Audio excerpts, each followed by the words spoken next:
اور اسٹیبلشمنٹ کی تو سارے پاکستان کی فوج سے سب لوگ پیار کرتے ہیں، اسٹیبلشمنٹ کو لوگ اچھا نام بنانا چاہیے،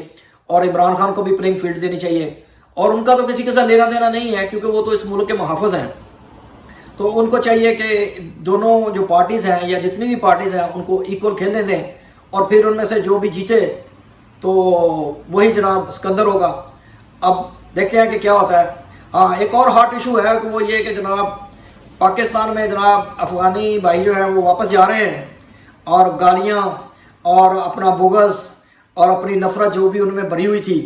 وہ اس کا کھلے عام اظہار کر رہے ہیں۔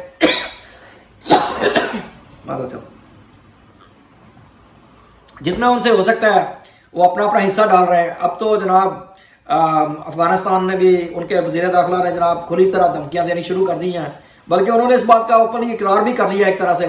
کہ وہ جو چترال کا واقعہ ہوا تھا اس میں انہوں نے بولا کہ ہم نے تو صرف 1000 بندے بھیجے تھے تو وہ آپ سے نہیں سنبھالے گئے، لیکن یہ سراسر جھوٹ ہے۔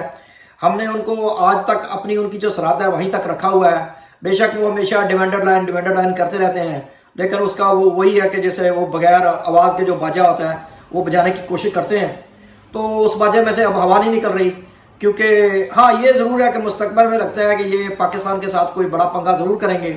کیونکہ ان لوگوں کو آج تک تو ان کے ملک میں بدامنی رہی ہے، صدیوں سے ان کا یہی چلا رہا ہے کہ کبھی کسی کو کہیں سے لے کے آتے تھے تو اس ملک میں کھاتے تھے، اب کیونکہ دور بدل گیا ہے تو اب یہ کسی ملک کے اوپر اٹیک بھی نہیں کر سکتے۔ تو ہمارے تو وہ بھائی ہیں، ہمیں تو ان سے کوئی نفرت نہیں ہے، ہمیں ان سے کوئی دکھ نہیں ہے، ہمیں تو صرف یہی ہے کہ بھائی اگر آپ مسلمان ہونے کے ناطے سعودی عرب میں بھی ہم غیر قانونی نہیں رہ سکتے تو مہربانی کر کے آپ بھی اپنے ملک میں جائیں، وہاں کی تعمیر و ترقی کریں، اور اپنے خوش خرم اپنے ملک میں رہیں، کیونکہ کوئی بھی ملک کشمیر سے کم تو ہوتا نہیں ہے، یہ تو آپ خود بھی جانتے ہیں کہ آپ کہتے ہیں کہ دا وطن کشمیر دے۔ تو جناب میری بھی ریکویسٹ یہی ہے کہ ہم اپنی پاکستانی آپ کے بھائی ہیں، آپ سے بہت پیار کرتے ہیں، آپ اگر سیدھے راستے سے آئیں گے، ویزا لے کے آئیں گے، پاسپورٹ لے کے آئیں گے، آپ خود سوچیں کہ مجھے اس کے اوپر ویسے ایک الگ سے بلاگ کرنا ہوگا کہ جناب ان جو غیر قانونی افغانی بھائی یہاں پہ رہ رہے تھے انہوں نے جو اس ملک کا کلچر برباد کیا ہے، اس ملک کے جو ادارے برباد کیے ہیں، اور پھر آپ کو پتہ ہے کہ جو ان کی جو ڈور ہے وہ کہیں اور سے ہلتی تھی، تو جیسے سب افغانی ایک جیسے نہیں ہیں، تو ان میں بھی آپ کو پتہ ہے بہت سے کرمنل بھی ہوں گے جو کسی نہ کسی کے ہتھے چڑھ کے انہوں نے پاکستان میں مختلف ایجنسیوں کے ہتھے چڑھ کے انہوں نے دھماکے بھی کرائے، دہشت گردی بھی کی، اور ہمیں جانی اور مالی نقصان بھی پہنچایا۔ تو اب دیکھتے ہیں کہ ہماری جو گورنمنٹ ہے، جناب جنرل عاصم منیر صاحب جو ہیں، ان کو ستائش تو کرنی چاہیے، اس میں تو کوئی شک نہیں ہے کہ انہوں نے اس کینسر زدہ مسئلے کو اٹھایا ہے، اور اس کو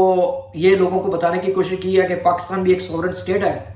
تو جناب یہاں پہ جس کو بھی رہنا ہوگا اس کو انڈر لا رہنا ہوگا، انڈر سٹیٹ لا رہنا ہوگا، بے شک ہمارے ڈومیسٹک پرابلم کوئی بھی ہوں، لیکن یہ بات حقیقت کے اوپر ہے کہ ہم کسی کو بھی یہاں پہ غیر قانونی نہیں رہنے دیں گے، انلیگل نہیں رہنے دیں گے، کیونکہ ہم کسی کے کمزور سے کمزور ملک بھی کوئی ہے، خواہ وہ افریقہ کا کوئی ملک ہے یا کوئی ایشیا کا ملک ہے، آپ وہاں پہ ایک دن بھی انلیگل نہیں رہ سکتے، ورنہ وہ لوگ آپ کو اٹھا کے جیل کی سلاخوں کے پیچھے بند کر دیتے ہیں۔ تو افغان بھائیوں کے ساتھ بھی یہی ہے کہ بھائی ہم آپ کے ملک میں ویزا لے کے آتے ہیں تو آپ بھی ہمارے ملک میں تشریف لائیں، بے شک ویزے کے ساتھ آئیں، ہم آپ کو یقیناً ستائش کریں گے، ویلکم کریں گے، خوش آمدید کریں گے، تو لیکن مہربانی کریں ہمارے ملک کے نظام کو روندے نہیں، آپ لوگوں نے ہمارے نادرا کو برباد کر دیا، آپ لوگوں نے رشوت کا اتنا بازار بند کیا، آپ لوگوں نے ہماری مارکیٹوں کے اوپر قبضے کر لیے، بلکہ ہمارے جو اپنے تاجر تھے وہ بیچارے